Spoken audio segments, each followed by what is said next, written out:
coordenadora do Núcleo Legalité, aqui na PUC, que é uma iniciativa do originariamente uma iniciativa do Departamento de Informática e de Direito. E agora a gente está só no Departamento de Direito com um grupo de 30, Kiara? Mais ou menos 30 pesquisadores. Kiara, menina participou durante um período, vai voltar em breve. Bem fantástico, viu? Vai voltar em breve. E Kiara também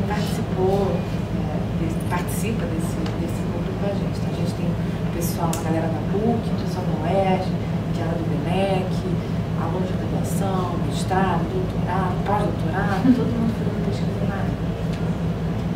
Nina? Eu sou a Nina, sou da computação aqui da PUC, finalmente formanda, então estou contando mesmo, estou muito feliz. Eu comecei a pesquisar mais na área de ética e inteligência artificial e agora eu vou focar nos próximos anos em olhar a ética na visão computacional, então estudo de imagens, digitais e analógicas. Eu acho que é isso. Então, meu nome é Kiara, eu defendi minha tese de doutorado sobre dados pessoais sensíveis, sou professora do MEC, também da área de Direito Civil, e sou coordenadora na pós-graduação em Direito Digital do ITS com a UERJ. Meu nome é Amanda, eu sou aluna aqui da PUC, estou me formando agora no final do ano. Eu sou... é uma comemoração mesmo. Faço parte do PET-JUR, que é um grupo de pesquisa aqui da PUC também, com bolsa pelo Ministério da Educação. E além das pesquisas coletivas individuais que a gente faz, a gente também promove eventos aqui na PUC sobre esses temas mais diversos. E por isso a gente quis falar sobre o direito digital, que é um tema que está sendo muito falado, sim, sobre vieses diferentes, mas que existe um universo enorme dentro desse tema para ser discutido, e o nosso objetivo era tratar especificamente dos desafios democráticos, dos riscos discriminatórios dentro do direito digital. Então a gente teve uma primeira parte do evento, que foi no mês passado, mais voltada a políticas de moderação de conteúdo, e agora sobre tratamento de dados. Eu sou Rafael, estou no 6º período, faço Direito. Também sou parte do PET, não vou explicar de novo o que é PET, porque acabou de explicar. Mas acho que é basicamente isso. Por que você se interessa por essa matéria? Então, eu estou com o PET, a gente organizou o evento porque a gente, justamente o que ela falou, a gente acha que é uma parte muito importante do direito, que está em crescimento justamente por conta do crescimento de redes, né? De redes sociais, interações. E tem muito interesse e tem uma ampla gama, como ela falou, e diversas formas de abordar o tema, e é um tema que acho que a galera se interessa por dentro do direito. Tanto é que o departamento vai abrir, não, já abriu uma ênfase. Estamos para abrir. Então, vamos estar abrindo. Então, exatamente. Porque o processo interno aqui na PUC às vezes é um pouquinho demorado. A vontade de abrir é tipo assim, disciplinas prontas, professores já têm, vamos, mas tem que passar por uma série de... A gente está na pandemia, não tinha como fazer isso. A gente está passando por esse processo de aprovação. E eu acho que isso é muito legal, principalmente porque dependendo do momento que a gente entra na graduação, a gente acaba não tendo contato nenhum com o direito digital. Eu fui ter um contato agora no final da graduação, porque eu estou fazendo a disciplina de EMA em Direito Digital com o professor Carlos Afonso. Então, dependendo do momento em que a gente entra na graduação, a gente acaba não tendo muito contato com esse direito digital, que na verdade não é bem um ramo, né? Pois é. Bom dia, meu nome é Giovana, sou aqui da PUC no 5º período. E eu estou interessada na palestra só para expandir o lado de conhecimentos, ganhar um pouco mais de conhecimento sobre direito digital, e é muito pertinente questões de democracia.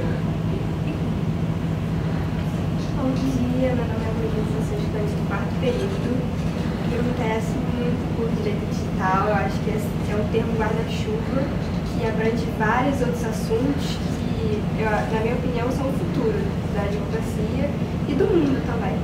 Então, eu me interesso bastante pela LGPD, dados, fashion law, propriedade intelectual, mais ou menos tudo que vai abarcando o direito digital. Acho que é mais ou menos isso. Eu sou a Ana Beatriz, eu estou no 5º período. Na verdade, eu comecei a me interessar porque eu fiz PUC por um semestre e aí a Ana Paula trouxe o assunto E aí eu falei, nossa, que coisa legal, eu achei muito interessante. E aí todo período eu tento pegar a cadeira de Direito Digital, mas nunca consigo. Sempre bate alguma outra coisa que eu tenho que pegar obrigatoriamente. Mas eu acho muito legal, no meu trabalho também trabalho muito com essa parte de LGPD e compliance e mexe muito com essa parte de proteção de dados, porque a gente mexe com muito dado importante dos nossos clientes. Então é sempre bom saber um pouco mais sobre isso, né? E outro dia a nossa professora de processo penal também, a Vitória Sulock, fez uma palestra com uma moça que falou sobre a produção de prova digital, que eu também achei muito legal. Então sempre é bom ficar sabendo mais. Eu sou Bernardo, estou no 7º período, também sou aluno do PET e além de ter o interesse de concordar, que eu acho que é um tema super pertinente para o PET trazer e discutir, a minha pesquisa individual no PET também é ligada com direito e tecnologia, misturando também com ciência política, por mais que não seja exatamente o tema da palestra, eu estou, inclusive, no momento reformulando um pouco minha pesquisa, então é bom para dar uma inspirada. Bem, meu nome é Winners Burg, sou o mais velho do grupo. Cheguei na PUC esse semestre, esse é meu primeiro semestre na PUC. Vim de marketing, vim de administração, vim de educação, mestrado em educação e me aportei na PUC. Vi o evento de vocês, excelente, do primeiro dia, o que me estimulou a estar neste. E também por conta das horas de atividade complementar. Essa é a minha historinha. E o nosso fotógrafo, filmador? Eu sou irmão do Miguel, que é do PET. Exatamente. Você não é só irmão do Miguel.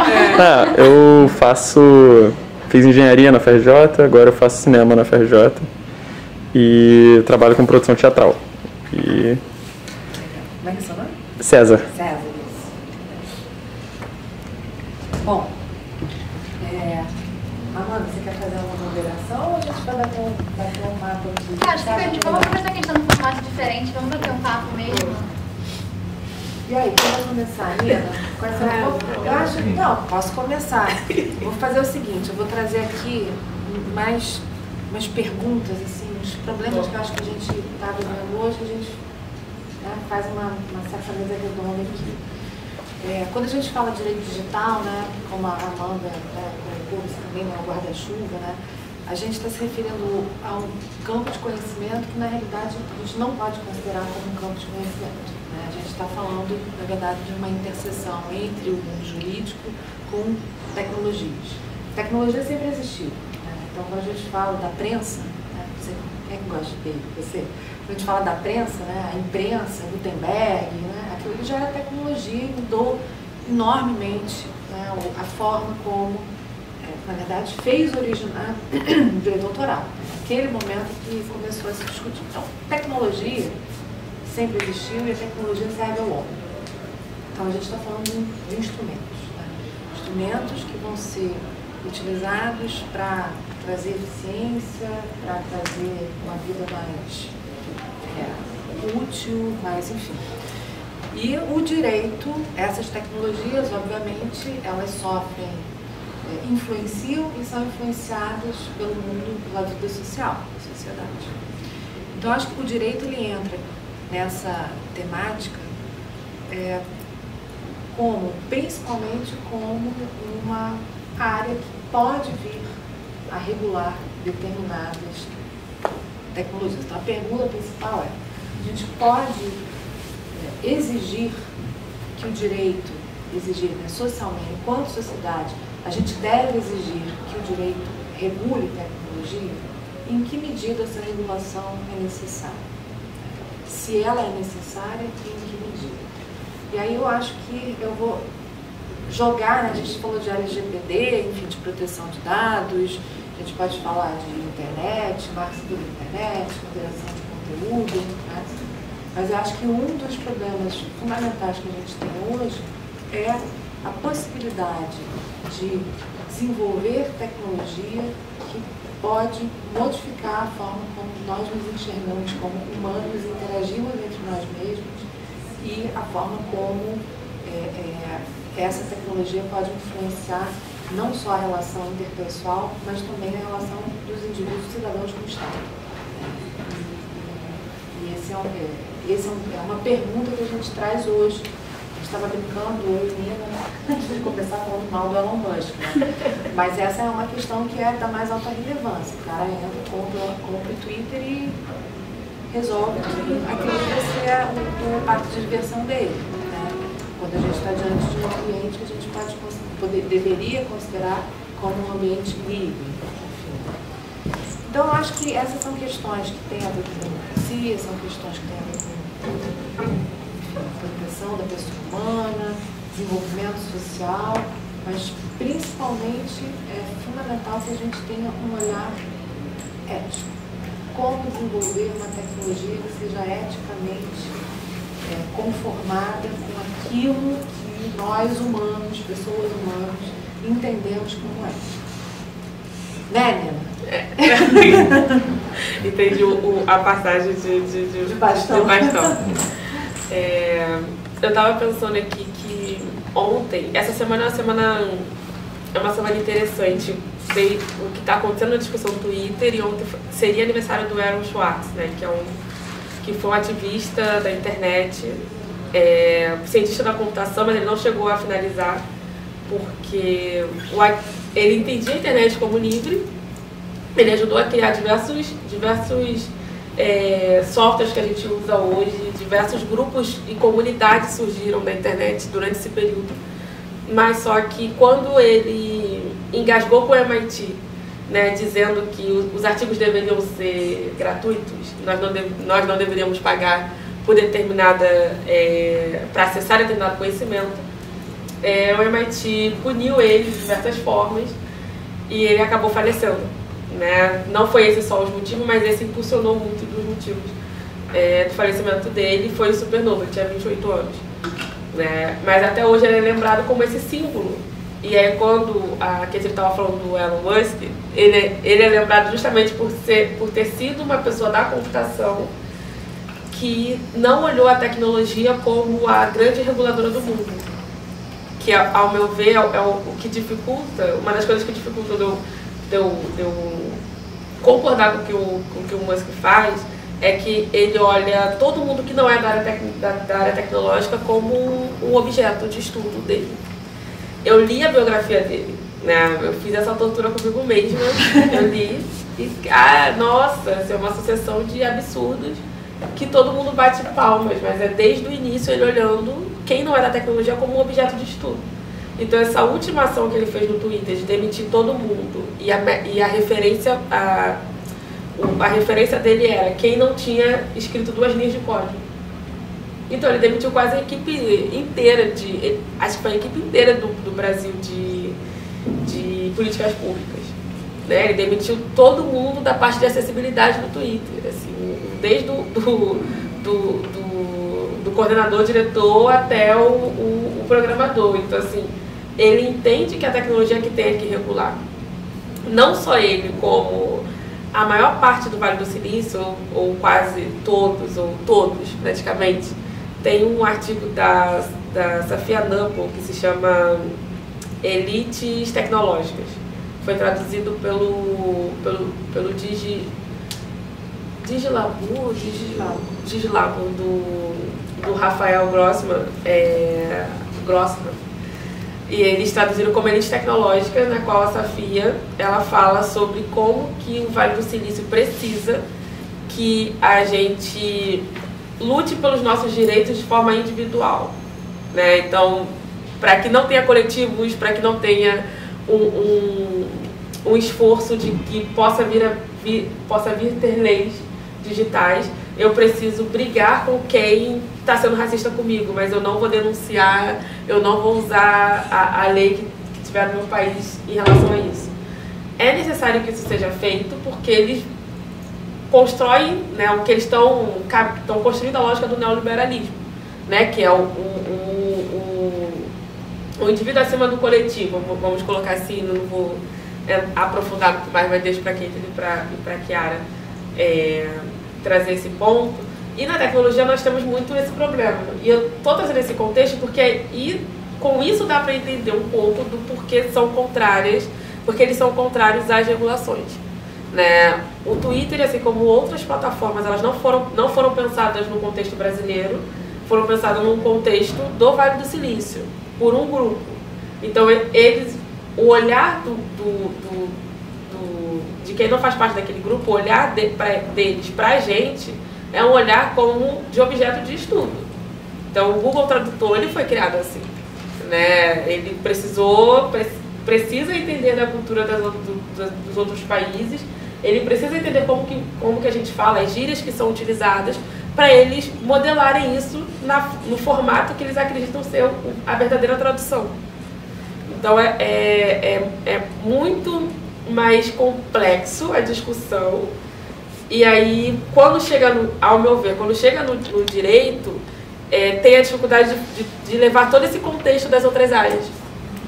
E também porque dentro da tecnologia tem uma resistência muito grande em dialogar com as pessoas das outras áreas, né? De trazer o contexto, de assumir a responsabilidade sobre o que está sendo criado, de compreender como que você regular a tecnologia, não necessariamente você vai estar desacelerando a inovação tecnológica. Eu particularmente não gosto da palavra inovação. Então, comecei a ter ranço eterno, então eu tento não utilizar positivamente. Então toda vez que eu falo inovação, eu estou colocando crítica. Estou sendo crítica com essa palavra. Por quê? Por quê?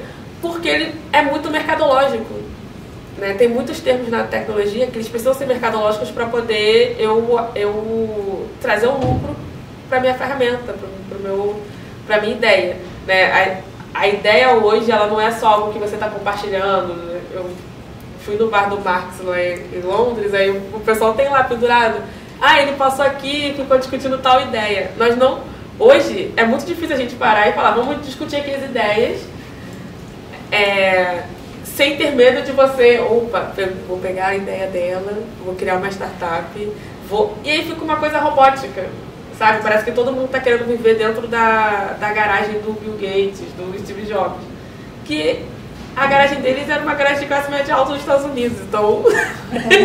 Homens brancos ricos. Homens brancos ricos, então assim, a gente acaba seguindo essa lógica, e aí a palavra inovação, para mim, carrega muito desse histórico que eu fico tentando evitar.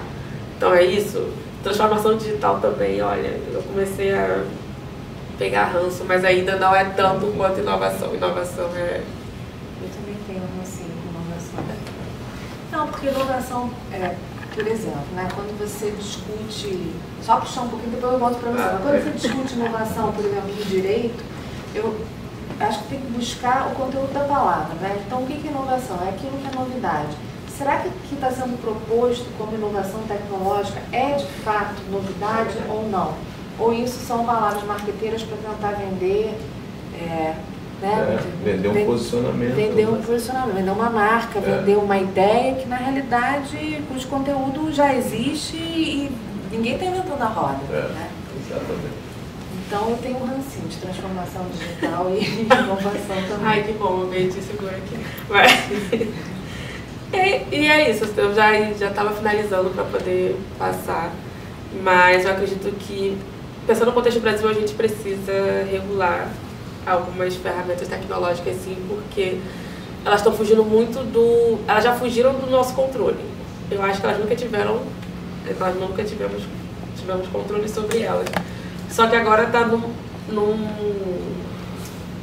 chegou o momento de que ela está contribuindo de forma muito explícita para que a gente aflore na violência física ou digital, para que a gente aflore ideias e ações fascistas. Então, assim, está bem nítido quais são os posicionamentos para determinados países.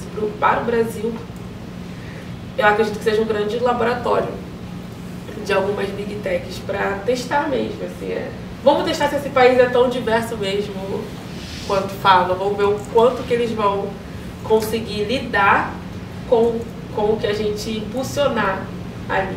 E é muito fácil ver isso nas plataformas sociais, mas também você pode ver isso nos serviços de streaming, né?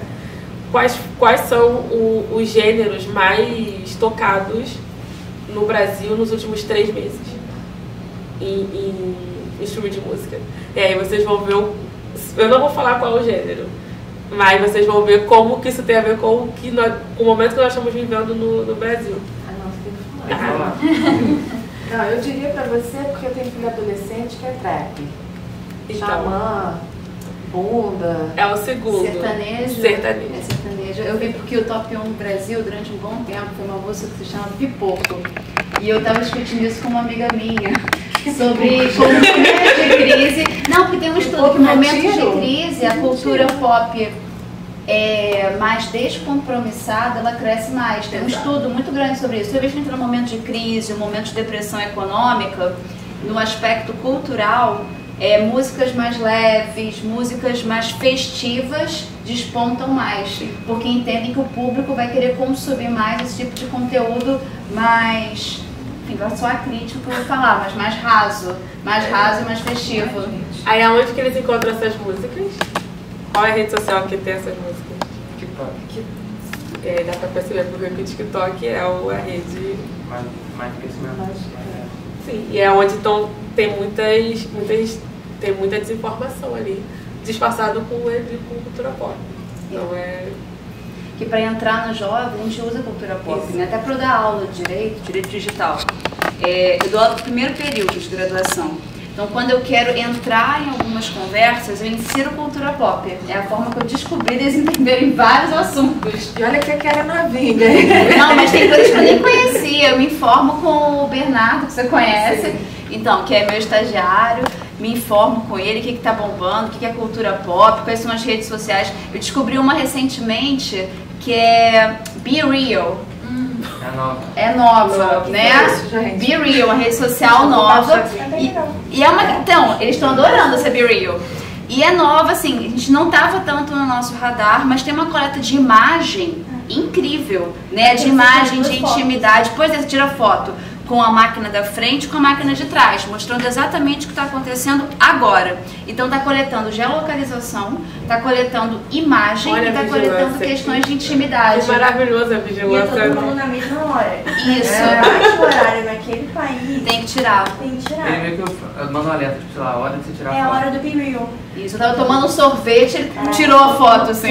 E aí você não vai vê as voltar fotos trabalho. dos amiguinhos se você Você postou a postar. sua. Isso. Você tem que ser totalmente ativa, é diferente do Instagram, né? Que você, tipo assim, você pode Dinâmica nova. Você pode ter um fantasma dentro do Instagram e Sou velho, ver o mas só que no agora. Be Real você tem que ser ativa. Acho que é uma forma deles tirarem. Mas também, tipo assim, tem muita gente que cria conta falsa no Instagram só pra ficar vigiando o outro. No Be Real não dá pra você fazer isso. Tem que ser real, você, e você participar com seus amigos, que eles também. Eu acho a sua visão super romântica. Tem uma questão do Be Real em específico que agora eu não tenho certeza do quanto eles coletam dados ou não, etc. Mas e se fosse regulado seria bem mais seguro. Mas a questão Será?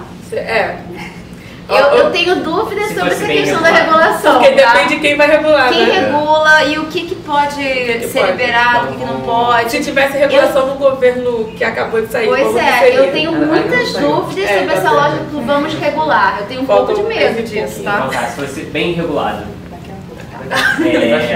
Tá chegando. Mas a ideia é que você, teoricamente, todo mundo do mesmo país recebe a notificação no mesmo horário, né? Que o seu celular automaticamente tira uma foto sua, você vai lá e tira, mas depois no dia seguinte, já não fica mais, você já não consegue ver o que os outros postaram, e só o do dia. Você consegue ver as suas fotos, mas ninguém consegue entrar no meu perfil do Be Real e ver o que eu postei nos outros dias, só nesse dia específico. Eu tô com taquicardia. Posso falar? Por 2 motivos. Primeiro, não só por conta do controle da vigilância, mas também da conformação de comportamentos, né? Que é tudo que o marqueteiro quer. Mas Depende. Eu não faço sair. Não, o marqueteiro, vou falar então da minha irmã, que é marqueteira do mal. Minha irmã trabalhou 25 anos na Souza Cruz e aí depois, hoje ela está trabalhando para Heineken, na Holanda. Entendeu? Então ela saiu do cigarro pro álcool. Então, pra mim, eu falei, o próximo passo vai ser fentanil, né? Em alta. Armas também tá em alta e minério. Mas enfim, mas isso é conformação de comportamento, né? Porque você, gente, isso é criar ratos de laboratório, literalmente. Que é o localização exata. Isso, você sabe onde é a minha casa. Controle, vigilância e conformação de comportamento. Tu sabe que lá no Reino Unido eu tinha que estar lá só o quê? Pra me divertir, conhecer as pessoas, pesquisa e tal. Eu comecei a ver que eles têm um sistema que eles chamam de CCTV, que controla as cidades, não só em Oxford, mas nas outras cidades também. E aí me perguntaram na aula, Nívia, o que você acha disso? Eu falei, eu tô assustada, sabe por quê? Porque eu sei que tem como eu acessar essas câmeras públicas. Né? Existem vários sites na internet que você entra... É totalmente aberto aquele, né? Porque tem os espaços públicos, então eles não podem, as câmeras elas não podem ter senhas para serem acessadas. Então eu aqui no Brasil consigo acessar essas câmeras e dá para ver quem está passando ali diariamente. Existem sites dedicados a deixar essas câmeras visíveis. Né? Então quando vocês estavam falando da geolocalização do BeReal e falou, mas aí a pessoa não consegue acessar no dia seguinte.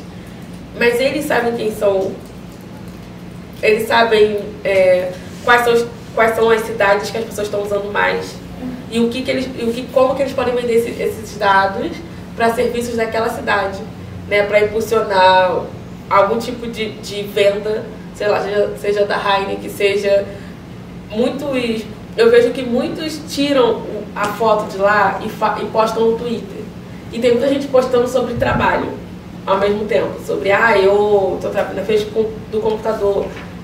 Isso é um mercado super lucrativo para quem vende dispositivo. Sim. Porque você vai olhar quais são os computadores que mais estão aparecendo na imagem, quais são as marcas. Então, como que eu... O que uma menina de 22 anos, a meio-dia, no Rio de Janeiro, está fazendo? Exatamente. Mas é perigoso também. Imagina, você está fazendo um trabalho, um advogado, está fazendo uma petição inicial lá, aí você tira foto, seu computador e você tá lá, a petição inicial da pessoa. Eu tenho muita preocupação com a pesquisa. De outra pessoa, talvez, é sempre um cuidado que tem gente que não tem. Não tem. Eu tenho muita preocupação com a pesquisa no futuro com a geração. Eu adoro a geração que eu faço parte. E assim, cara, as pessoas postarem determinados conteúdos que não tem como serem abertos por inúmeros motivos, não tem ninguém pensando isso, sabe? Porque eu entendo que a rede social é privada, né? Tem gente, não, mas tem a parte do discovery, né? Que é tipo assim, você tem os seus amigos, mas tem gente que posta pra qualquer pessoa ver. Eu posso agora pegar meu celular, ver o que uma pessoa tá fazendo em Macaé, e a pessoa tá lá, a localização dela, o que ela tá fazendo. Mas tem a parte que você pode deixar ele privado pra você, né? É igual o Instagram. Mas tem uma questão saindo do BeReal e indo, por exemplo, no Facebook. Eu vou instalar o BeReal, vou botar tudo aqui de ninguém para tirar foto. Mas quando a gente pensa não no Instagram, né? O Instagram é um grande shopping center, né? Eu digo isso sem medo de ser feliz. De errar, sem medo de errar. Virou um shopping center. Uma forma de promoção, divulgação. O shopping center de coisas e o shopping center de pessoas. Né? De pessoas. Né? Que você tá ali se vendendo. E a paleta de cor, gente? Eu adoro. Não, você tem que se mostrar e se mostrar de uma forma adequada, visualmente atrativa, interessante, você tem que se tornar visualmente atrativo e interessante. Mas seu feed tem que combinar também, né? Você tem que ter tudo. Toda a paleta roxa. Exato, o meu é roxo, a propósito. Fiz um tom sobre tom. Porque... Não, mas é interessante porque assim, você tem que ter uma preocupação com a estética, né? Com o aspecto externo muito forte, com a qualidade das fotos, com o enquadramento do post. É uma dinâmica muito diferente. Né, do que a gente está acostumado. Quantidade de texto, pois é. Fica muito cansativo de passar. Aí você faz uma roteirização do seu perfil, né? Quem trabalha mesmo com isso faz um roteiro, né? O roteiro mensal de postagem, com horário, com dinâmica, com tema. Teve uma polêmica dessa, uma moça muito famosa, Bianca Andrade, que participou do Big Brother. Ela postou uma vez o cronograma dela, todo mundo falando, não acredito que você tem um cronograma pra postar tudo. Ela falou, é assim que eu engajo. Todo mundo trabalha Mas com essa. e essa parte das cores também é E só tinha um momento pra ir ao banheiro, alguma coisa assim, eu vi esse post. Não, mas Se eu não me engano, foi ela que tinha, tipo, fazer uma selfie do meu filho de, sei lá, 2 anos. É isso aí. Sim, mas ela é muito exposta também na internet. E Big Brother, mas ela conseguiu vender a marca de maquiagem dela graças ao Big Brother, foi tudo marketing. Ela entrou no Big Brother. Não, ela tem muito. E essa parte da cor, outro dia eu vi uma coisa que eu fiquei, não é possível, ninguém pensou nisso.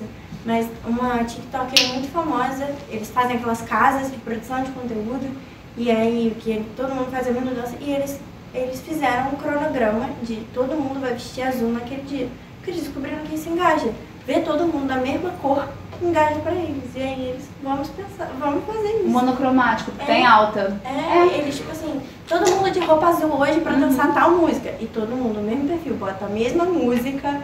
E aí engaja a cor, engaja a música, engaja tudo. Olha só, uma formação de comportamento. Exatamente isso, aquelas trends virais, né? Tinha uma musiquinha de um casal falando em espanhol que vai sair com uma prima. E um mundo resolveu gravar isso. E era de uma falta. Era muito raso o conteúdo, né? Era muito raso, era uma musiquinha. Vou sair com minha prima, que prima, prima do campo. E todo mundo gravando como se fosse um conteúdo extremamente relevante. E isso engajou milhares de pessoas, assim, todo mundo gravando uma coisa que era extremamente rasa. No momento político do Brasil horroroso. Momento de saúde horroroso, momento de crise, se é o mercado, o café em vez de R$12 custava 25 e as pessoas preocupadas com uma prima em espanhol. É muito assustador. É pior, acho que pior até que o Be Real. O TikTok. O TikTok, essas trends que estão sendo criadas, assim, eu acho ainda mais assustador do que o próprio Be Real, sabia? As pessoas estão parando de pensar criticamente, ficam só repetindo e replicando comportamentos e músicas e roupas. E o TikTok ele é feito para isso também, toda a plataforma de vídeo de curta duração, que às vezes até eu me vejo e vou ficar só 5 minutos, acabo ficando meia hora ou até mais. Ele capta a tua atenção, ele capta a tua atenção, ele tem os mecanismos para te fazer ficar lá, é de propósito. Mas por captar a atenção, eu indico para vocês 2 livros. Um que é de um autor chamado James Williams, que trabalha com ética e tecnologia. Ele é filósofo, trabalhou no Google. E ele escreveu um livro sobre economia de atenção. E o outro é o sul-coreano, né? O Byung-Chul Han.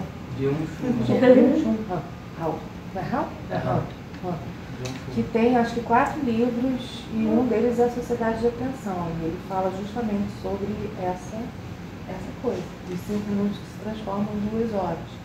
E esse engajamento, enfim.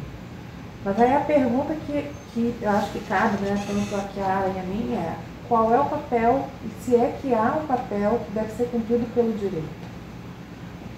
Já que a gente está vivendo nesse momento, a gente pode pensar que o direito deve regular para impedir, para impedir ou para limitar, balizar o uso dessas redes sociais como...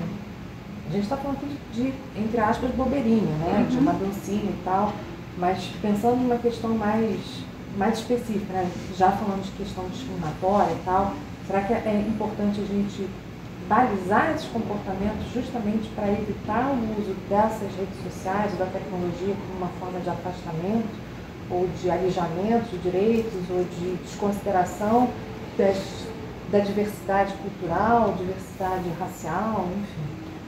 Acho que você não levantou a mão. É um comentário assim que eu tenho um amigo que ele fez um TikTok agora. Pegou o algoritmo do zero para fazer o experimento e ver qual é. Adivinha em quanto tempo ele chegou à extrema-direita? Sei lá, 2 segundos. Tipo 5 minutos. Em 5 minutos ele já estava em conteúdo de extrema-direita. Assim. Eu já fiz esse tipo de teste.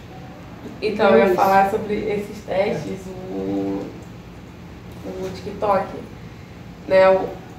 Uma das poucas coisas que a gente sabe do algoritmo é que tudo tem que ser viral. Então, as trends não nasceram lá, mas elas engajam muito lá. E é necessário fazer a trend, as hashtags. O TikTok não é um lugar de interação. A gente tem dificuldade de... O TikTok não é para você interagir, é para você postar e participar da trend, mas você não interage ali. Você está passivamente... Passivamente. Você joga joga um vídeo no Twitter, joga um vídeo no Instagram, você não fica ali interagindo. Você fica passando, você está fazendo exatamente assim. Você não fica parando para comentar os vídeos do TikTok. As análises de comentários do TikTok, para mim, são muito mais assustadoras do que esse tipo de teste. Porque ali, as pessoas que comentam são as pessoas que elas estão sendo instruídas a engajar esse tipo de conteúdo. Então, os conteúdos de extrema-direita, eles tiveram um crescimento nos últimos 12 meses no TikTok. Né? Para qualquer pessoa que entra recentemente ali, por conta dos grupos de WhatsApp, grupos de Telegram, bolsonaristas ou fascistas, que falam para as pessoas irem até determinados links e engajar o conteúdo. Então, assim, isso é muito mais assustador. De que se o seu amigo, com certeza ele não comentou nada. Ele só baixou e ficou vendo o vídeo. E o que jogou esses vídeos para ele, além de todo mundo estar postando, a hashtag, foram os comentários. Então, é um território, assim, que esses grupos, eles vão entendendo como que a máquina funciona e eles sabem diferenciar aonde eu vou interagir, aonde eu não vou interagir. Eles continuam interagindo no Facebook, por exemplo. Mas no Instagram eles quase não interagem, eles interagem nas lives. A Rosana Pinheiro tem os artigos dela que ela fala um pouco sobre isso. Ai meu Deus, ela tá no conselho também a Isabela Calil também, se vocês forem ler os artigos, ela traz esses pontos das redes com esse impulsionamento do ódio, de chegar à extrema-direita muito rápido. Aí às vezes a gente fica achando que é algo que está preso no algoritmo, mas não, o algoritmo ele diz o seguinte, eu preciso receber uma quantidade de comentários, de mesmas hashtags, e eu vou jogar isso para trends. Quem entendeu isso vai formular a estratégia para fazer todo mundo ir para lá. E aí, sobre a regulação, eu fico com muitas dúvidas, porque a gente já tem leis de regulação de outras, né, de outros produtos que não sejam tecnologia digital. Mas essas outras regulações, elas multam a empresa, multam, né, companhias. No caso da tecnologia, você falou, né, que eu concordo com o seu questionamento, aí eu jogaria um de que a regulação da tecnologia, assim, da ferramenta. Eu fico com muitas dúvidas de como que formulariam isso, para tentar não cercear a liberdade de expressão. Exato. Eu tenho muita dificuldade com regulação também, Nina, muita. Eu sei que tem gente que defende muito a importação do modelo alemão para cá, que envolve as redes sociais, mas eu acho que, em primeiro lugar, a gente tem que entender que rede social não é um espaço público, aberto e isento. Não é e nunca será. As pessoas em algum momento acharam que as redes sociais eram um campo de flores isento. Não é. É uma estrutura mercadológica que monetiza informação e direciona conteúdo. É isso. Você quer participar do jogo? Então você usa a sua rede entendendo que é uma estrutura que tem remuneração indireta com publicidade e tratamento dos seus dados, que tem sim direcionamento ideológico e de conteúdo. Eu acho que é o primeiro ponto. As pessoas estão muito surpresas com o Twitter, mas é um ambiente privado. Aquele ambiente privado comprado por uma pessoa surtada, uma pessoa física, mas aquilo é um negócio. E você participa desse negócio também por uma opção pessoal. Eu acho que a gente deveria tentar ampliar os canais de debate, ampliar os canais para informação pública de qualidade, porque acabou centralizando muito. A gente tem Facebook, Twitter, Instagram, WhatsApp. Só que Instagram, Facebook e WhatsApp são do mesmo dono. Aí a gente tem o Twitter, aí a gente tem o TikTok. Na verdade, a gente tem 3 entes privados que monetizam informação, que têm ideologias próprias dentro dos seus conselhos, que vem de alguma forma sendo um espaço para o debate público, para o debate político. E não é aí que tem que ser apenas o nosso debate político, sabe? Acho que a gente deveria ampliar os canais, ampliar as plataformas de acesso. Mas aí eu acho que aí a gente tem um problemaço. E aí a Nina pode dizer isso melhor do que ninguém. Toda vez que a gente tem desenvolvimento, ninguém desenvolve uma startup hoje pensando no... Desculpa, não é que ninguém. As pessoas desenvolvem uma startup pensando no bem. O Google foi uma startup. O Google começou com uma ideia genial, que era criar uma biblioteca de conhecimento e, na verdade, catalogar, ser um grande instrumento de catálogo de conhecimento. E dentro do doutorado, no espaço acadêmico. No espaço acadêmico, ponto parado. E virou o que é hoje, que é quer dizer, a Shoshana Zuboff, né, super autora, leia a Shoshana Zuboff, que ela diz que o Google é o demônio para ela, né, que o Google é o instrumento primeiro do capitalismo de vigilância. O Google funciona não só como de forma onipresente, né? Ninguém aqui faz pesquisa no Bing, ninguém usa DuckDuckGo. Aqui a galera vai, ou AltaVista, eu descobri que o AltaVista funciona ainda. Funciona. Teve então, Yahoo também, né? Super ruim. O Yahoo, o Google. Então, você vai no Google porque o Google acabou por uma série de resultados muito eficientes e do algoritmo, que eles não abrem nem por um decreto e nem podem ser obrigados a abrir porque é segredo comercial. Não é obrigado, isso é um outro debate interessante. Mas o Google, ele nasce como ele consegue, né, angariar pessoas para utilizar aquela plataforma e monetizar as informações, enfim, e fazer anúncios patrocinados e te induzir a determinadas páginas ou determinados links, porque ele é muito eficiente, porque o algoritmo é muito bom. E o algoritmo do DuckDuckGo não é tão bom assim. Mesmo sabendo que o DuckDuckGo tem toda uma questão ética por trás, que é super importante, mas, enfim. Mas eu estou falando do Google como startup porque essa tua constatação, né, de que é necessário haver o desenvolvimento de outras plataformas ou outras formas de interação mais democráticas ou que permitam realmente, né, a troca não só de informações, mas um debate, né, o exercício da liberdade de expressão num território que é mais permeado por ideologias, vamos dizer assim, que não sejam, né, de Googles e Facebooks da vida. O problema é que quando você faz essa startup com a melhor das duas intenções e você vira um unicórnio, você vende. E você vende para quem? Para um desses gigantes. Um dos gigantes. Então, você vende para a Alphabet, você vende para o Meta, você ganha bilhões, literalmente bilhões, e você se aposenta com 25 anos. Então, por melhor das intenções que você tenha, né? Fiz o BeReal. O BeReal é super legal, porque nem acho, tá? Vocês já me contaram a história, eu achei uma bosta, mas enfim. Na hora é legal. Parece que não, mas não, legal. Você vê os seus amigos lá e eu vou entrar, eu vou botar o meu nome para vocês me seguirem. E aí eu vou tirando foto, claro, nada comprometedor, mas vou começar a tirar umas fotos só para entender como é que funciona. Mas o fato é que o BeReal, vamos supor, né, não sei, vamos supor que nasceu ontem. Se chamar a atenção, e já chamou, muito provavelmente, chamar a atenção de um Meta da vida, eles vão comprar. Por 100, 200, 300 bilhões de dólares, o cara vai vender, você não vende? Isso me lembra do Snapchat. A pessoa pode ser muito... O Snapchat morreu. Não, mas o Snapchat ainda é muito ativo nos Estados Unidos. Como eles se comunicam lá. Eu conheço muita gente que foi para os Estados Unidos e falou: não, eu não mando mensagem, não existe WhatsApp lá, existe Snapchat. É porque lá é um lugar onde as pessoas conseguem brigar para escolher o que elas vão usar.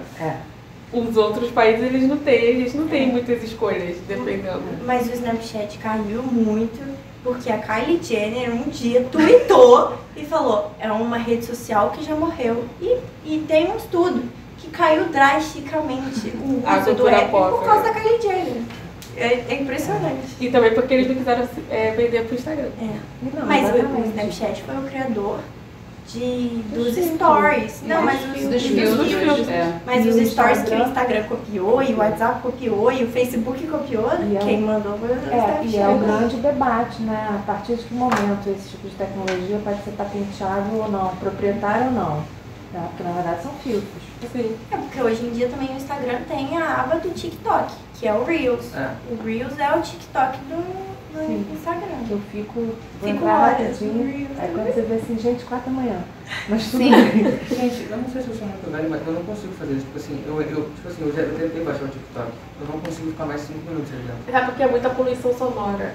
O Reels tá o Instagram tá me irritando por causa disso. Eu tô vendo foto, de repente aí um vídeo gritando. É o cachorro. Aí você fica ali, fica uma poluição sonora o tempo. Aí eu fico assim, ai. Mas às vezes você tá no meio da outra postagem e já tá tocando a música do post de baixo. O que é isso? Eu não queria ver a propaganda Boticário. E aí tá lá. E tem outra coisa também, a secundária do curso, por exemplo, como são vídeos muito curtos, tipo assim, as pessoas vão começar a não querer mais ver, por exemplo, um filme. Tem 2 horas. Não, mas isso já acontece. Já acontece. O filme tem 2 horas, o vídeo do TikTok tem 15 segundos.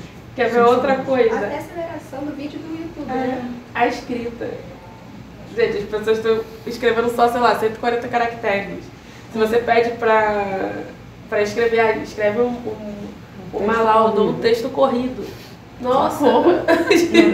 Virou Mas aí é a adaptação, o Netflix mesmo colocou o filme, deu a opção dos usuários acelerarem o filme. Tipo assim, colocar em 2.0, porque eles... Não, a plataforma inteira, ela pode acelerar. Porque ela percebeu que tinha pouco engajamento nos filmes e ela foi lá e criou uma ferramenta para a pessoa se manter dentro do aplicativo. Vocês acham, por exemplo, em relação às decisões judiciais do TSE, principalmente agora após as eleições, que baniu uma série de contas de articuladores de extrema-direita, etc. Só que eu acho relevante falar disso em específico, porque baniu conta da Carla Zambelli, do Nicolas Ferreira, dentre outros, e o Nicolas Ferreira foi o deputado, que é um bosta, mas deixando bem claro, é aquele garoto jovem, é o de 26 anos. Uhum. É o deputado federal mais votado do Brasil. Ele é um bosta, é um fascista e cometeu crimes. Porém, quando eu paro e penso, eu não acho errado as decisões do TSE. Porém, eu também acho meio bizarro parar e pensar que o deputado federal mais votado do Brasil não tem meios de se comunicar nas redes sociais. E às vezes não é a conta em que a infração foi cometida, né? Sim. Eu ia falar isso agora, porque tem uma coisa de... esse grupo eles fazem muito bem, eles tornam tudo muito individual, né? Que foi isso da nossa conversa. Então eu preciso que seja Nicolas Ferreira. Eu não estou falando do partido dele, eu não estou falando da ideologia. Isso tudo eu estou escondendo por trás do Nicolas Ferreira. Então se eu tirar o Nicolas Ferreira da rede social, acabou isso. Não. O que acontece é que o meu receio com essas atitudes é que você dê a ferramenta que eles precisam para o discurso continuar através de outros perfis, através de outros canais. Então, assim, tirar, gente, primeiro que ela fugiu do país. Então, assim, tirar a conta dela da rede social, ela fugiu do país, ela ainda tá jogando em outras redes todos os planos que as pessoas precisam executar aqui no Brasil. E ele usa outras redes, ele usa o TikTok, ele usa Twitter, o Facebook. Ele usa muito o TikTok. Ele usa muito o TikTok, então assim... Não é excluir por excluir para fazer jornalista parar de falar. Essa é a minha questão, é o quanto que essas exclusões são muito mais para tentar fazer que eles devem estar sem paciência nenhuma com o jornalismo em cima o tempo inteiro, que é o papel do jornalismo mesmo no momento que a gente está vivendo no Brasil, e eles viraram, a gente vai falar, solta uma nota dizendo que a gente excluiu tais perfis. Aí tu vê que aquilo é engajado em todas as grandes mídias, elogiado e criticado. E criticado, exato. Mas aí ninguém para pra pensar essa... Nunca falei mal do Alexandre de Moraes. Mentira. Sempre detestei. Sempre detestei.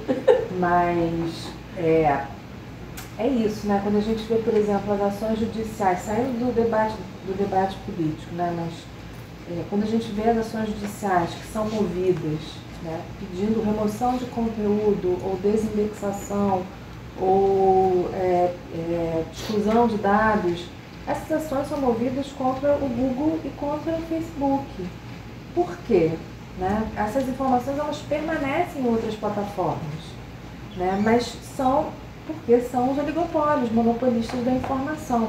Então, obviamente, né, o Twitter, o Instagram, o Facebook são as redes sociais, tirando o TikTok, mais utilizadas pelos brasileiros. Elas são alvos do TSE e do Judiciário, porque eles são os locais em que existe mais engajamento, mas isso não significa que o discurso está sendo abandonado, o discurso ele permanece, e ele engaja da mesma forma, né? Enfim, e aí o debate que eu acho que tem a ver com o que a Chiara falou, né, da plataforma sendo um ambiente privado, não público, é justamente pelo fato de que essas plataformas, elas não permitem o engajamento diferente. Elas foram construídas propositadamente para associar pessoas que pensam igual. É o tal do filtro bolha, né? O conceito de filtro bolha, ou câmara de eco, se dá justamente, e é um instrumento da rede social que permite que pessoas iguais falem as mesmas coisas. Então, exemplo, né? Bobo. Quando teve a eleição para a Prefeitura do Rio de Janeiro, em que o Freixo e o Crivella eram candidatos, gente, o Freixo, para mim, já tinha ganhado assim, de lavada, né? Por quê? Porque as informações que eu estava acompanhando eram do meu Facebook, também tenho mais, eram do meu Facebook, mas a câmara de eco não permitiu que eu conversasse com pessoas diferentes, e não permite, porque não existe mais o debate público, político, né? E, portanto, eu tinha uma percepção totalmente equivocada da realidade, né? Muito equivocada, porque o Crivella ganhou de lavada. Mas, enfim, então, quando você não tem um debate político, você não pode falar de liberdade de expressão, porque a liberdade de expressão, na realidade, não estou dizendo que ela não é importante, mas a liberdade de expressão, ela tem que ser defendida a partir do momento em que você traz ideias que vão ser escutadas, trocadas, debatidas. Quando você está se expressando, né, no ódio para pessoas que pensam igual a você, que liberdade de expressão é essa que você está defendendo, né? Acho ótimo. Achei a decisão do TSE a coisa mais linda, ao mesmo tempo, né, que a gente pensa como é antidemocrática, mas achei ótimo, porque, enfim, é isso. Já que nós não temos, né, uma regulação, eu concordo com você, tecnologia não é regulável. E não pode ser regulada. A tecnologia em si não pode ser regulada. Sim. Agora, as consequências da tecnologia devem ser reguladas. Porque se a tecnologia for regulada, isso em algum momento vai ser usado para travar tecnologias que sejam... Exato. E aí é um debate que não pode ser simplista. Falar, regula aí os modelos preditivos na segurança pública, mas... Tá, as consequências e quem está por trás disso. Porque modelos preditivos na medicina, o pessoal da medicina extremamente importante e ama a ferramenta. Ama esse tipo de construção, apesar de todos os problemas. Então isso, na saúde já evoluiu de uma forma que a gente não consegue dimensionar o alcance.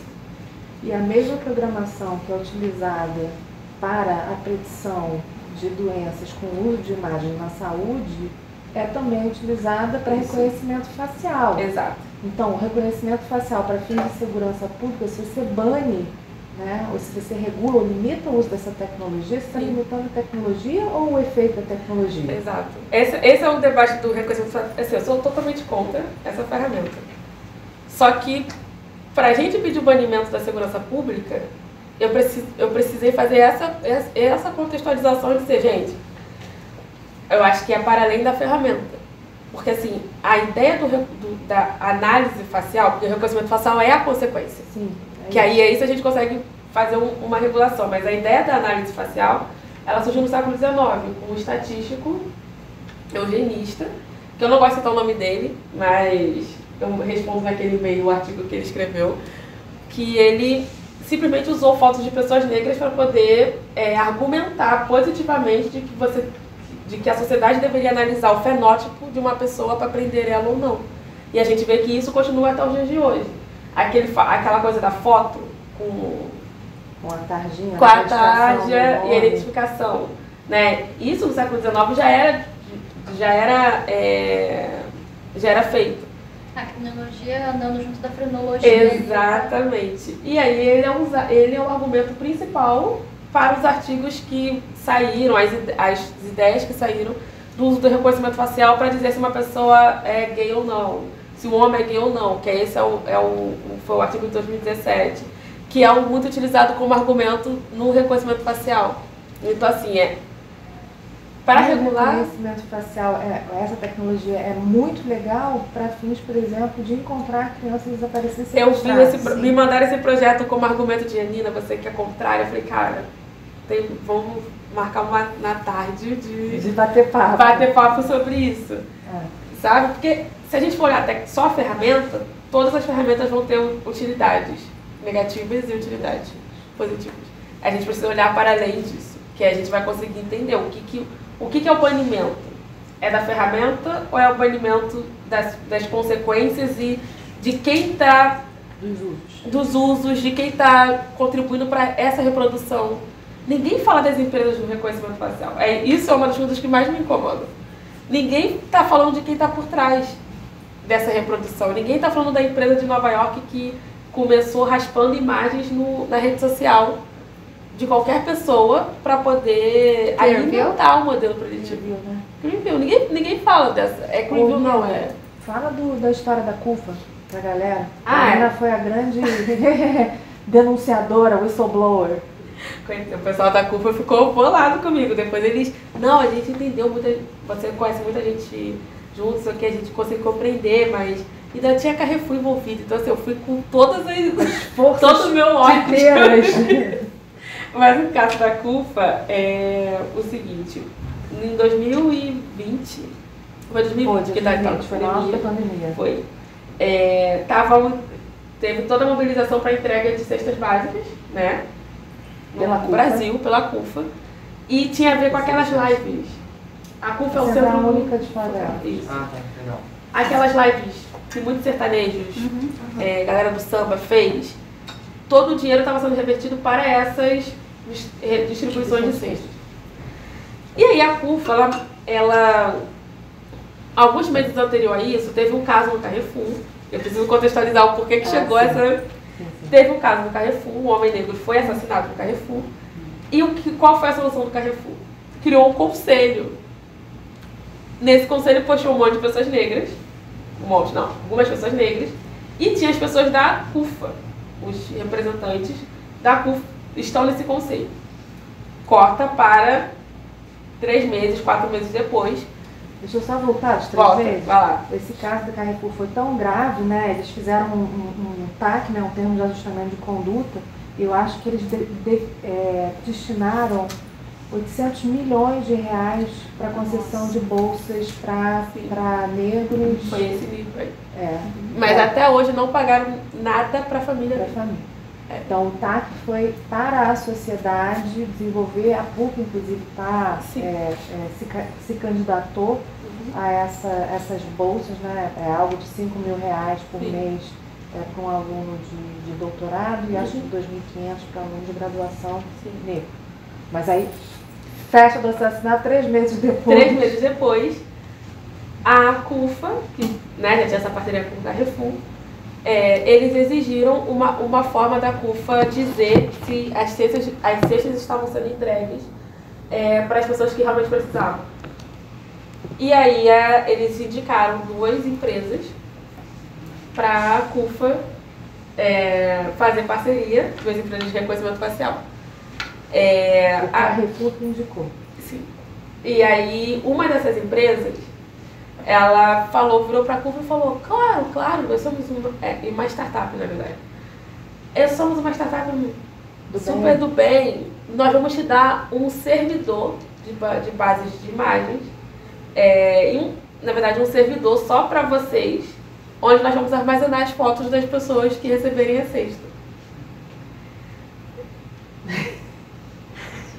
aí, a CUFA me lança um tweet, né? Eu estava muito... Gente, era um dia super tranquilo, pô. Dia de sol. Sabe, era um dia... Aí, de repente... Pega a porta. Veio um tweet assim, CUFA, nós estamos muito orgulhosos de anunciar, e postou a foto com a pessoa filmando a cara de quem estava recebendo a cesta. Aí eu olhei, foi tipo 5 segundos de o ódio subiu, perplexidade, aí eu retuitei e fiz várias perguntas. Só que eu retuitei, era um dia tão coisa que eu retuitei, escrevi as perguntas e saí do Twitter. No dia seguinte... Eu falava assim, Nina, você não voltou no tweet, não?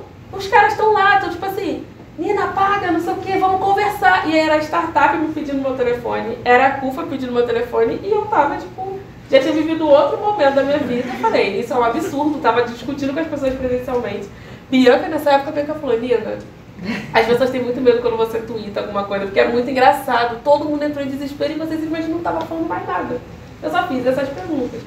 Conversei com a startup, que agora eu estou tentando lembrar o nome dela, que é startup de talvez saia alguma das notícias tenha, porque eles me ligaram desesperados, Nina, não é nada disso, a gente queria que você conversasse com o nosso diretor de tecnologia da startup e você conhecesse a gente, porque a gente tem boas intenções.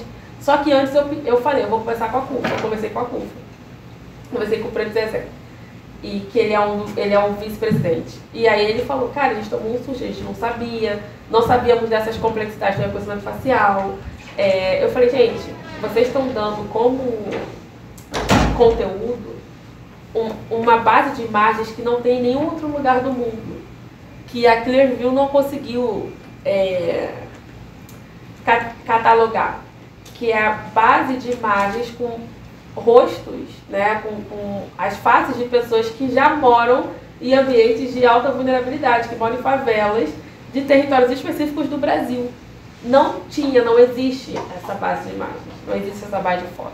E isso é super rico para todos os benefícios dessa tecnologia, porque é quando você, de fato, já tem um cruzamento de classe social. É um cruzamento, é único, a única empresa. Único ID, é o único ID, né? Único, essa startup. E aí eles já tinham, imagina, a startup brasileira, ela tinha acabado de virar unicórnio. Então eles falaram, essa é a nossa chance. Errou. Quando a gente foi pra reunião, conversei com a CUFA, falei, Nina, a gente vai, aí soltaram uma nota, vamos parar de utilizar. E aí fui conversar com a Uni, fiz uma reunião com o diretor de tecnologia, foi muito engraçado, porque eles fizeram um slide, me contaram até coisa que eu não tinha que contar, assim, eu acho, né? Os acordos né, de ex aí que eles assinam, me contaram coisas assim, eu ficava olhando pra cara deles no vídeo e falei, cara, nossa, muito pior do que eu pensava, né? E aí o cara contou tudo, não, Nina, só pra você ver, pra você saber, nós não fazemos reconhecimento facial por completo, a gente faz face check, que é dizer que você é você mesmo. Então eles têm parcerias com o governo do Brasil. Imagina, cresceu o número de startups de Face ID durante esse último governo. Eu já estou chamando de último, daqui a pouco, é o último. Acabou. Por causa do GovBR também, né? GovBR. Que pra ter conta ouro, você tem que usar a biometria. Eles falaram tudo isso aí. Aumentou muito. E eles falaram, então é uma forma segura, você não acha, você quer dar computação e tal. Eu falei assim, não, eu acho. Mas qual é a necessidade, né? Acho que a pergunta é básica. Qual é a necessidade de eu captar a imagem de uma pessoa para fornecer uma cesta? Eu vou te falar qual é Pois é, assim, mas pensando em termos de compliance, né? Qual seria a necessidade? Você pode até fazer um cadastro, eventualmente, de pessoas, mas a imagem facial não faz propriamente um sentido. Né? Então, sem CPF, você faz um cadastro base, né? Sim. Sem imagem. Vincular a imagem de uma pessoa não tem razão de ser. Imagem, né? Qualquer dado biométrico, Dado sensível. A tese da Chiara sobre dado sensível, dado biométrico a gente não muda. Pois é. Né? Endereço a gente muda. Exato. Identidade a gente Até muda. nome agora tá super fácil mudar a propósito. Teve uma lei agora em junho, que você muda prenome e sobrenome, ó, rapidinho no cartório. Mas é que eu preciso controlar a massa, né? Eu preciso ter o controle sobre você, por onde você tá andando.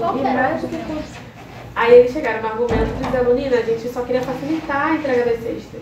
Porque quando a gente viu esse problema, a gente viu que a gente tinha solução.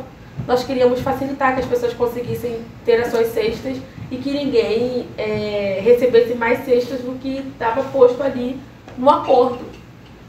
E eles falaram isso. Tinha marketing sempre... Eu sempre brigo com o pessoal de marketing, porque toda vez que eu faço esse tipo de post, vem o pessoal de marketing junto com alguém de tecnologia para falar comigo. Aí ela de tecnologia, a mulher do marketing, ela... Entendeu? Você não acha? É uma forma da gente não permitir fraudes de cesta básica. Aí eu falei, gente, tudo que vocês me contaram piorou muito mais a situação. Porque no final, antes de eu responder, no final eles me convidaram para um conselho. Que lembra que foi assim na reunião do Legalité. Eles me convidaram para um conselho tão único. Aí a gente está até pensando em criar um conselho, nananã e tal. E eles acharam que tudo que eles tinham falado, meus olhos iam brilhar ali naquele momento e eu super aceitar o conselho. Aí eu falei, gente, tudo que vocês falaram piorou muito a situação. Então eu acho que bateu um arrependimento muito grande deles terem me contado muita coisa. E no final eu até falado, não, assim, não... Falei que não fazia sentido. Minha resposta durou uns 10 minutos só, porque depois dessa reunião eu falei, olha, isso é contrário a tudo que eu tô pensando de carreira. Assim, se eu tiver que um dia abrir mão de uma das coisas que eu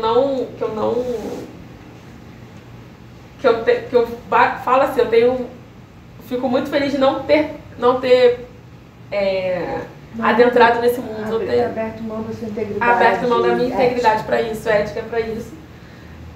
Se eu tiver que abrir mão um dia, olha, eu não consigo nem pensar, ou vocês vão achar eu fui substituída, ou sei lá, robô entrou na minha cabeça, alguma coisa aconteceu, porque isso realmente é algo muito forte e é muito difícil de manter na tecnologia, porque o dinheiro é muito alto, né? Muito alto e muito fácil de conseguir de verdade. E aí foi isso, o argumento era esse, era fraude, que aí o questionamento da Chiara era o da fraude das cestas básicas e a facilidade. E facilidade, eu tô quase pegando o ranço dessa palavra, porque é algo que vem muito junto com a tecnologia. Tá facilitando, mas facilitando o quê? Pra quem? Exato. Tá facilitando que eu agora bato 3 palmas e acende minha luz. Ó, fala assim, tá, gente, mesmo. Nina, mas é muito legal, aí fica batendo palma. Eu falei, por que vocês têm Alexa? Outro dia eu perguntei, por que vocês têm Alexa? A Alexa fica do lado da minha cama. Não quero nem conversar. Minha mãe pediu de Natal, acredita, Nina? Eu falei, mãe, eu quero conversar com você. Ela pediu, ela falou, filha, tem tanto uma televisão com a Alexa. Ela ficou tão feliz, coitada. Meu marido, vamos botar aqui pra gente escutar nosso jazzinho. Nem meu amor, você não tá entendendo o que eles estão olha aí, meu celular até cai. Essa semana foi aniversário da Alexa também. Foi. Ela fez aí. Meus amigos me mandaram, aniversário da Alexa que você ama. Eu postei assim, aniversário de uma das coisas que eu mais odeio. Alexa. Aí, eu odeio Alexa. Alexa é uma outra conversa. Mas é isso, as facilidades, é a fraude. A questão dos dados biométricos, como não muda, e tem todas essas questões, a tecnologia olhou e falou. Isso pra gente é um mercado lucrativo, porque eu vou conseguir armazenar todas essas informações, todos esses dados, não vai mudar e eu consigo controlar os serviços que vão ser oferecidos. Então, o Brasil está correndo, né, nesse GovBR, para juntar tudo, que foi um grande desastre que aconteceu, que está acontecendo de você deixar tudo digital, eles estão correndo por conta do mercado lucrativo, só que eles não pensam o seguinte, no Afeganistão aconteceu isso. Todo mundo fez o CPF, RG, tudo digital, vocês têm essa notícia. E quando os ditadores voltaram para o Afeganistão, a primeira coisa que eles tiveram acesso foi todo o cadastro de dados digital das pessoas que passaram por ali, ativistas, jornalistas, todo mundo que tinha ajudado. Isso você sabe já teve origem, né? Quer dizer, na origem não, no nazismo, quando a IBM, que é o grande monopólio do mal, desenvolveu um sistema de olerite de catalogação, olha o dado sensível, da religião das pessoas, da etnia, a religião das pessoas, e eles fizeram um cadastro, um olerite mesmo, que você nem sabe o que é, que era tipo um papelzinho furado, e através desse cadastro, lembra?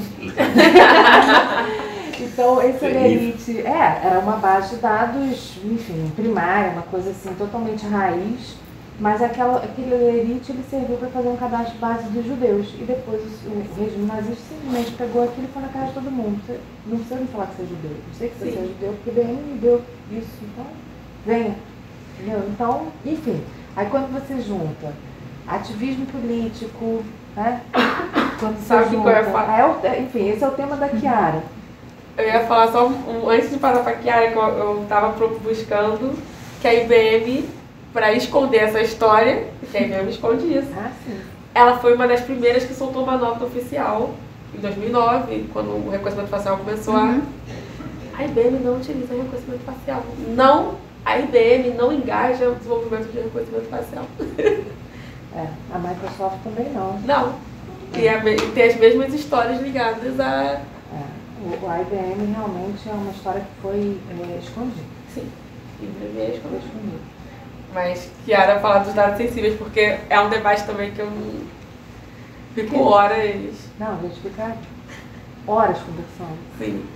Não, a estrutura dos dados sensíveis, né, quando a gente presta atenção nos exemplos que a LGPD dá, é muito interessante, né, porque hoje a gente gosta muito, eu e a Kate, de pensar que o rol dos dados sensíveis na LGPD é um rol, em verdade, exemplificativo e não taxativo, porque tem informações, né, que inclusive contextualmente podem causar discriminações. Por exemplo, identidade de gênero.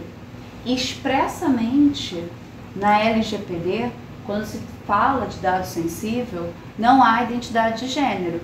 Mas nas mais diversas relações, essa informação pode sim e é utilizada em discriminações ilícitas ou abusivas. Tem dados, por exemplo, nome.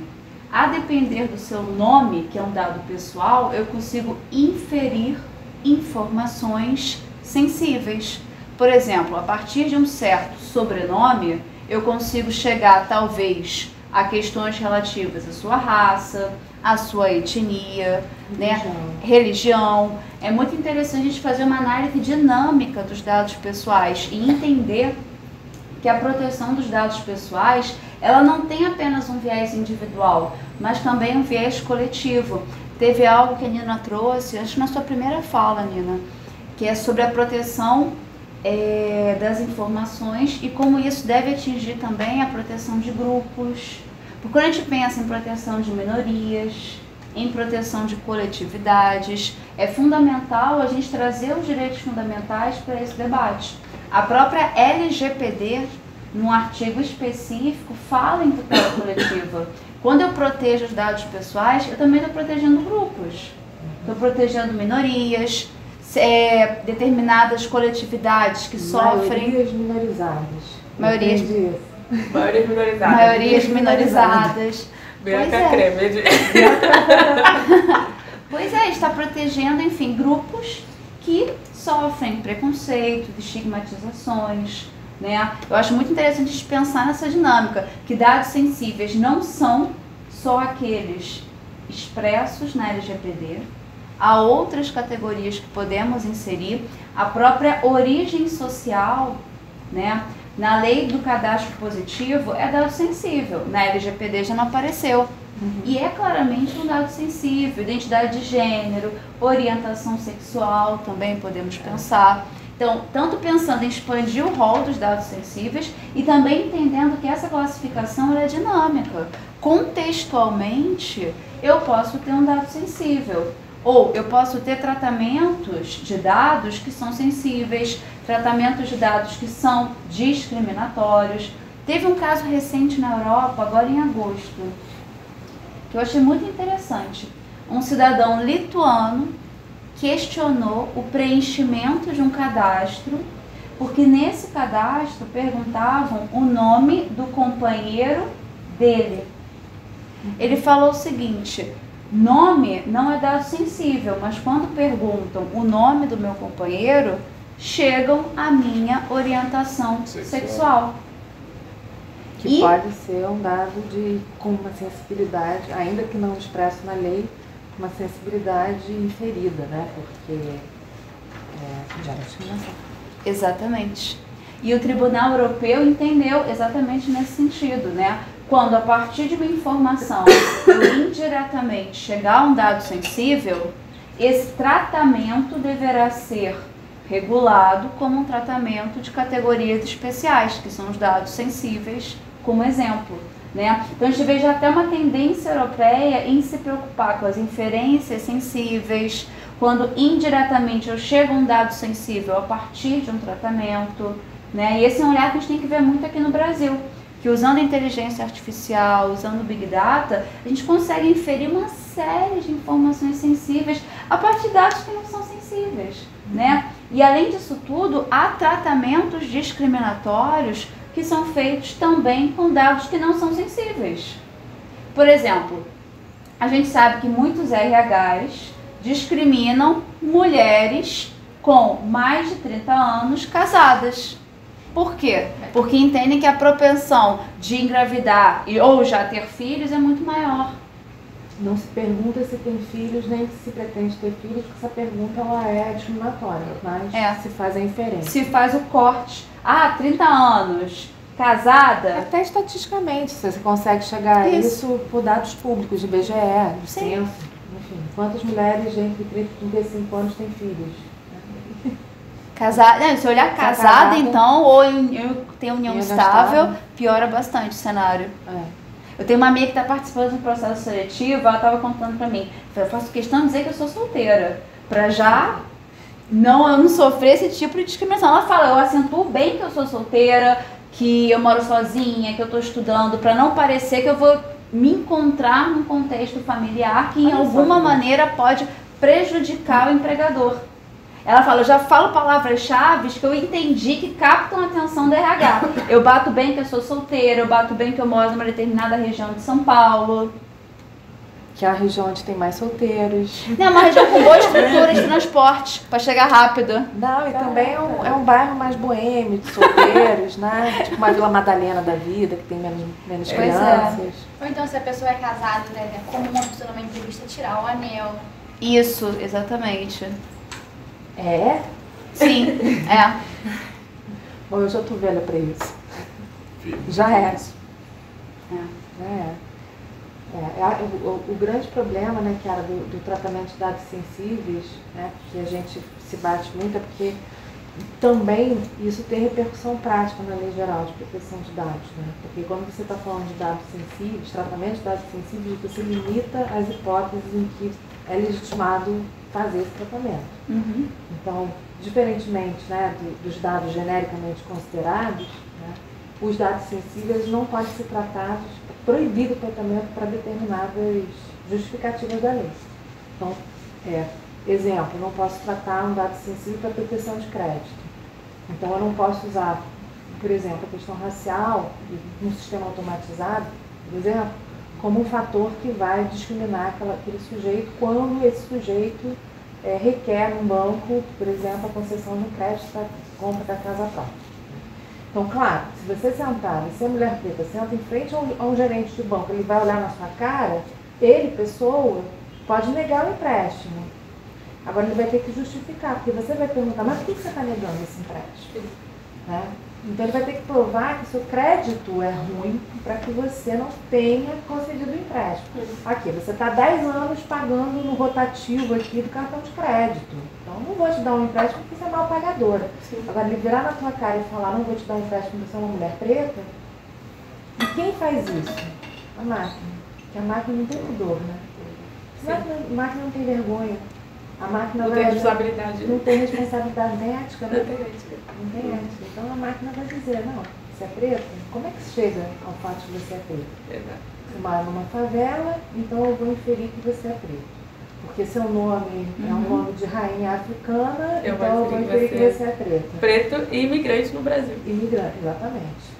Então a partir daí são dados que não são sensíveis, que tornam sensível e que você tem a limitação de tratamento. Por isso que a regulação não é da máquina. Não pode ser. Não pode ser. Eu tenho uma pergunta aqui, esse é um ponto que a gente tocou em alguns momentos, mas até que ponto a transparência é uma solução interessante no processo como esse, ou até que ponto a transparência não é suficiente para resolver esse tipo de problema no tratamento de dados? Eu acho que a transparência é um princípio da lei geral, né, para tratamento de dados. E é um princípio importante para o próprio agente que faz o tratamento, quando fizer CACA, ter a justificativa. Olha só, aconteceu um dano, o sujeito, né, ou a coletividade, né, que foi objeto, né, cujos dados foram objeto de tratamento, sofreram um dano, mas olha como eu sou bonzinho. Aqui, ó. Tem um documento aqui que eu fui totalmente transparente e tal. Isso tem um efeito prático muito relevante, não em relação a essa coletividade, mas em relação à autoridade reguladora, que é a NPD, que vai olhar aquele documento de transparência e falar, nossa, como ele é bonzinho, né? Ele seguiu a lei. Então, ao invés de a gente dar uma multa de 50 milhões, vamos dar um tapinha na mão dele? Só uma advertência, né? Porque ele tem essa transparência, ele, né, realizou uma documentação de transparência. Só que o problema da transparência, né, ao outro lado, a transparência obviamente é muito bem-vinda, ela não pode ser uma desculpa, né, entre aspas, para o agente de tratamento se retirar uma responsabilidade, né, afastar uma responsabilidade, mas a gente tem um outro lado da transparência, que é o fato de eventualmente, o agente de tratamento não poder ser transparente, ou melhor, usar o argumento do segredo comercial para barrar a transparência. Então, eu quero saber como é que o Google me indicou como resultado, não o anúncio patrocinado, porque o anúncio patrocinado eu ignoro, né? Eu saio e vou lá embaixo. Mas por que aquela primeira, tem um estudo, inclusive, que diz que as pessoas não vão na segunda página do resultado. Então, eu pulo o anúncio patrocinado porque eu sei que ele é patrocinado. Mas por que aquele primeiro link que aparece não é patrocinado, apareceu para mim? Eu quero que a Google me explique. A Google não vai me explicar, não vai ser transparente, porque vai bater no segredo comercial. Esse é meu algoritmo. Eu não posso dizer qual é. Se eu falo qual é, meu competidor vai usar. Tem uma questão concorrencial relevante. Ou se eu falar como se chega a esse algoritmo, eu vou abrir um sistema, né, da minha segurança que vai permitir as pessoas utilizarem aquele algoritmo de forma indevida. E tem muita decisão judicial que tem pedido esse tipo de liberação de algoritmo, eles vão preferir qualquer tipo de condenação a... Não, porque é uma questão concorrencial, não vão abrir. Agora, a autoridade nacional pode exigir do agente de tratamento de dados a autoridade fazer uma auditoria no sistema. Agora, essa auditoria, ela não é pública, né? A questão é essa. O debate hoje na autoridade é os limites da auditoria, se essa auditoria é para o controlador ou para a sociedade. Qual é o limite da publicação para proteger o segredo comercial? O TRT pediu no Uber aqui do Rio, abriu o algoritmo da Uber, a Uber recorreu para o TST e o ministro negou. E vai negar, e eles têm razão, ele tem razão. Né? O Uber, iFood, tem razão. Né? Tem justificativa para negar. O Uber, iFood e todas as outras plataformas que usam algoritmos, né, de predicção e de direcionamento, eles vão dar o argumento de que aqueles algoritmos são proprietários. Eles desenvolveram, eles não podem revelar, sob pena de violar a questão comercial, concorrencial, etc. O Uber e o iFood são duas plataformas muito do mal. Muito do mal. É um nível que... O que eu ia falar da transparência, antes de chegar no governo do iFood, é que, além disso que a Caitlyn trouxe, eu traria a transparência para o lado da pesquisa. Para quem está levantando as críticas, para quem está recorrendo ao direito para saber o que pode virar lei, o que não pode, o que já existe na lei, o que pode ser regulado, o que não pode ser regulado, o que já existe. E sem a transparência a gente não tem como argumentar assim, de forma mais precisa, porque eles pedem muito isso. Principalmente para quem não é da área tecnológica, eles vão por esses argumentos. Mas a biometria eu preciso porque ela é a única forma de parar com a fraude num Brasil super corrupto. Trazer segurança. Trazer segurança. Para você mesmo. Para você né? mesmo. Que é a sua isso. digital que é botada ali no banco para tirar o dinheiro. Exato. Ninguém pode tirar o dinheiro. Esses são os argumentos que eles usam, fazendo com que a pessoa não tenha, não se sinta capaz assim, de argumentar contrário às informações técnicas que eles estão trazendo. Então, a transparência... São convencidas, é isso. A transparência é importante para ter essa acessibilidade. E sobre a concorrência comercial, eu em algum momento, acho que a gente vai conseguir fazer esse debate ser mais... Porque está escondido mesmo. Exato, O que acontece? Você lê na Lei Geral de Proteção de Dados, se não me engano, são 5 menções, 5 ou 7 menções ao segredo comercial. Né? Então, o agente de tratamento, né, o sujeito que usa os dados para alguma finalidade, ele é obrigado a, e aí vem a obrigação, salvo se né, houver lá a proteção do segredo comercial. Então, o segredo comercial virou uma carta, um super trunfo. Sim. Né? Virou uma propriedade intelectual também. Propriedade intelectual também. Então, o argumento né, da proteção da propriedade intelectual e do segredo vai ser sempre um argumento possível. Sempre. Entendi. E quando você pensa né, no uso de dados sensíveis, que está no meio, né, o segredo comercial atinge dados sensíveis, né? Também tratamento de dados sensíveis. Mas não, o algoritmo que faz o reconhecimento facial para fins de segurança pública, né? Não, eu não posso explicar. Eu não posso explicar, porque se eu te explicar, eu vou fornecer informações relevantes sobre que vão ultrapassar o segredo comercial que eu tenho direito a proteger. E eu acho que tem pessoas aí dentro que não sabem explicar. Você Gente, acha? eu então, acho. A Isabela Freihoff, a tese dela de doutorado foi sobre explicabilidade, né, de inteligência artificial. Eu acho que tem gente aí dentro que não sabe. Não sabe.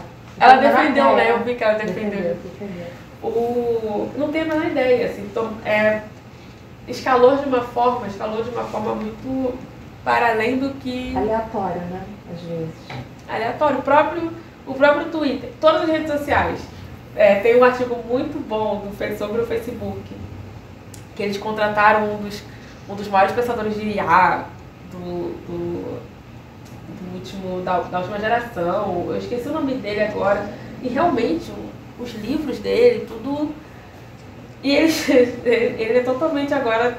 Todo mundo tem ranço dele na área da computação.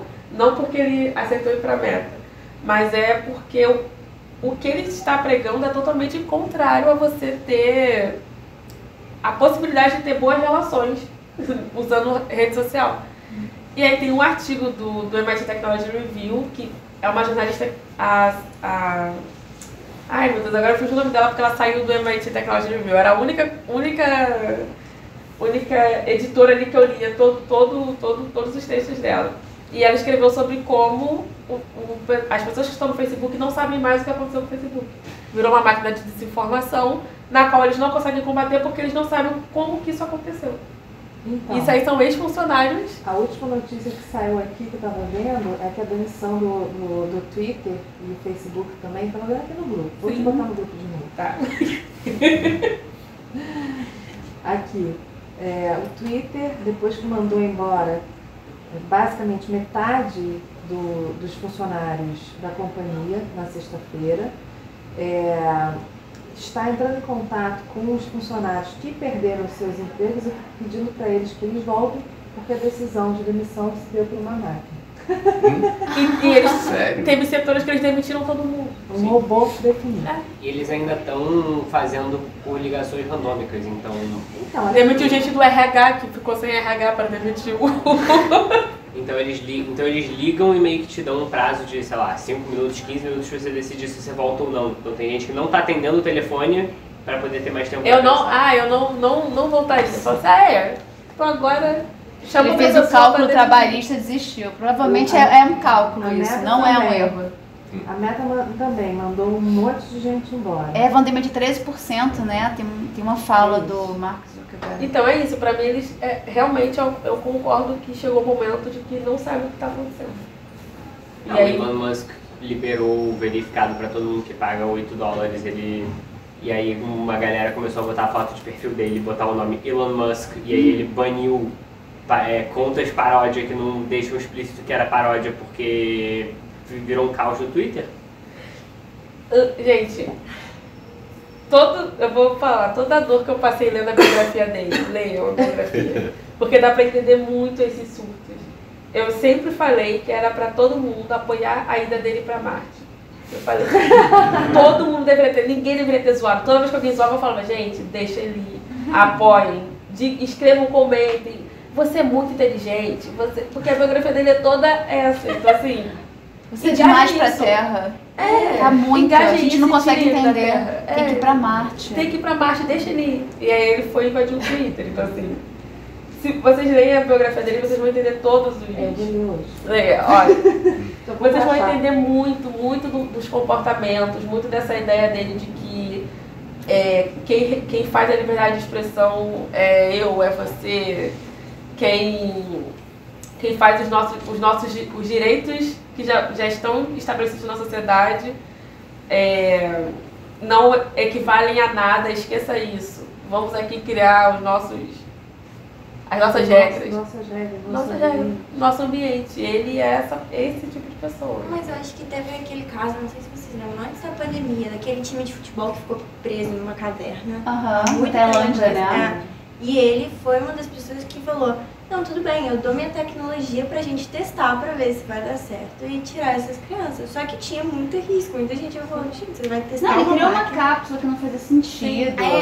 E aí, tipo, desde lá eu tenho um pé atrás com ele. Só que constantemente ele viraliza no Instagram, porque ele falando, ah não, meu motor da Tesla tá aí, aberto pra qualquer pessoa utilizar, só que ninguém tem a tecnologia pra fazer isso. Veja um artigo da Tesla falando sobre como que é como que é trabalhar na Tesla. Vou botar no grupo que eu vou mandar lá no grupo. Eu fiquei horrorizada, assim, com tudo que as pessoas têm que passar e o que realmente é a Tesla, entendeu? Essa fala dele. Ninguém tem a tecnologia pra usar o que eu criei. Mas ele falando que ele poderia iluminar os Estados Unidos inteiro, ou o mundo inteiro, só pegando um pedaço do Texas, um negócio assim.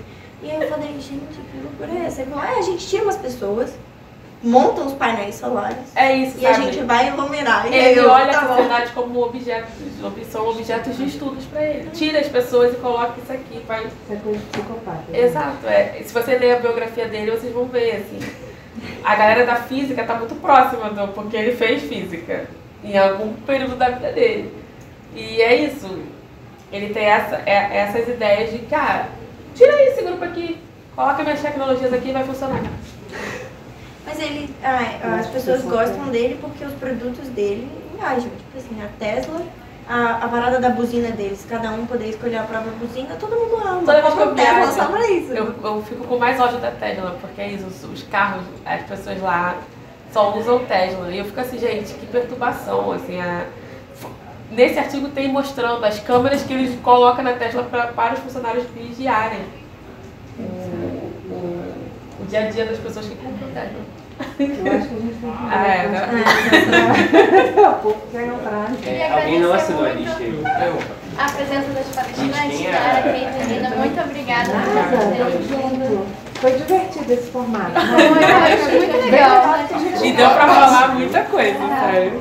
Melhor do que a gente ficar fazendo palestra, né, gente? Mais dinâmico, né? Muito mais. E dá pra falar várias coisas atuais que você vai conectando, vai Sigam a Nina no... Vou participar agora, Bill. E vocês me sigam, por favor, pra ver como é que funciona. E sigam a Nina no Twitter pra vocês se divertirem. Vou falar mal do Be Real essa semana, podem esperar.